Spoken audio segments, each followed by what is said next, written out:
എന്തൊക്കെയുണ്ട് ചേച്ചി വിശേഷം? സുഖമായി പോകുന്നില്ലേ? കച്ചവടമൊക്കെ എങ്ങനെയുണ്ട്? നിങ്ങൾ എന്താ കടയിലെ വീഡിയോ ഒന്നും ചെയ്യാത്ത? കടയിലെ വിശേഷങ്ങൾ പറഞ്ഞാൽ നിങ്ങൾക്ക് ഒരു വീഡിയോ ചെയ്തുകൂടാനൊക്കെ വെച്ചാൽ ഒരുപാട് കൂട്ടുകാരുടെ മെസ്സേജ് കാണാറുണ്ട് കേട്ടോ. എന്തായാലും ഇന്നത്തെ വീഡിയോ അങ്ങനെ ആവട്ടെ എന്ന് ഞാനോട് വിചാരിച്ചു. ആദ്യം തന്നെ ഒരു നന്ദി വാക്കിൽ തുടങ്ങട്ടെ. നമ്മുടെ കട കുറച്ച് ഉള്ളേരിയാണ്, എന്നിട്ട് പോലും നമ്മുടെ സ്പെഷ്യൽ കേക്കിന്റെ വീഡിയോ കണ്ടപ്പോൾ ഒരുപാട് കൂട്ടുകാർ വന്നിട്ട് ടേസ്റ്റ് ചെയ്തായിരുന്നു. ഒത്തിരി സന്തോഷമുണ്ട് കേട്ടോ. ഇനി എന്തായാലും ദൈവം സഹായിച്ച് തരക്കേടില്ലാത്ത രീതിയിൽ നമ്മുടെ കട മുന്നോട്ട് പോകുന്നുണ്ട്. കടയിൽ ഉള്ളേരിയാണ് എന്നുള്ള ഒരു പ്രശ്നം മാത്രമേ ഞാൻ നോക്കിയിട്ട് കണ്ടുള്ളൂ. ഞാൻ മാത്രമല്ല, വന്നവരും പോയവരൊക്കെ പറഞ്ഞ ഇത്ര ഉള്ളേരിയ വേണമായിരുന്നോ എന്നാണ്. എന്തായാലും നമുക്ക് കുറെ ലിമിറ്റേഷൻ ഉള്ളതുകൊണ്ടാണ് ഇത്ര ഉള്ളേരിയ കൊടുത്ത് കട വെച്ചിറക്കുന്നത് കേട്ടോ. കടയിലെ വർത്തമാനങ്ങൾ ഞാൻ പറഞ്ഞുതരാം. കുടിക്കാനായിട്ട് നാരങ്ങ സോഡ, ജീരക സോഡ, സർബത്ത്, ഗ്രേപ്പ് ജ്യൂസ്, ബോട്ടിൽ ജ്യൂസുകൾ 10 മിനിറ്റ് ഇരിക്കുക. ചാവി പറഞ്ഞ ചായ, കാപ്പി, ബൂസ്റ്റ്, ഹോർലിക്സ് നമ്മുടെ വീട്ടിൽ നിന്ന് നമ്മൾ തയ്യാറാക്കി കൊടുന്നുതരാം. പിന്നെ കഴിക്കാൻ എന്താണെന്ന് ചോദിച്ചാൽ നമ്മുടെ മെയിൻ കൊടുക്കുന്നത് കേക്കാണെന്ന് അറിയാലോ. കഴിക്കാൻ മാത്രമല്ല, കൊണ്ടുപോകാനും കേക്ക് തന്നെയാണ്.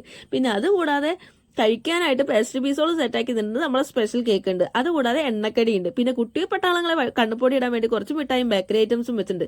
കുട്ടിപ്പട്ടാളങ്ങളുടെ അമ്മമാരെ കണ്ണുപൊടി ഇടാൻ വേണ്ടിയിട്ട് കാപ്പിപ്പൊടി, കായപ്പൊടി, പഞ്ചാര, മല്ലിപ്പൊടി, മുളകുപൊടി, കടുവ്, ഉലുവ, ഉഴുന്ന്, ചന്ദനത്തിരി, തിരി, കർപ്പൂരം വരെ, ഉപ്പൊട്ട് കർപ്പൂരം വരെ സെറ്റാക്കിയാണ്. കണ്ണാടി ചീപ്പൊന്നും ചോദിക്കട്ടെ, അതൊന്നും ഇവിടെ വെച്ചിട്ടില്ല.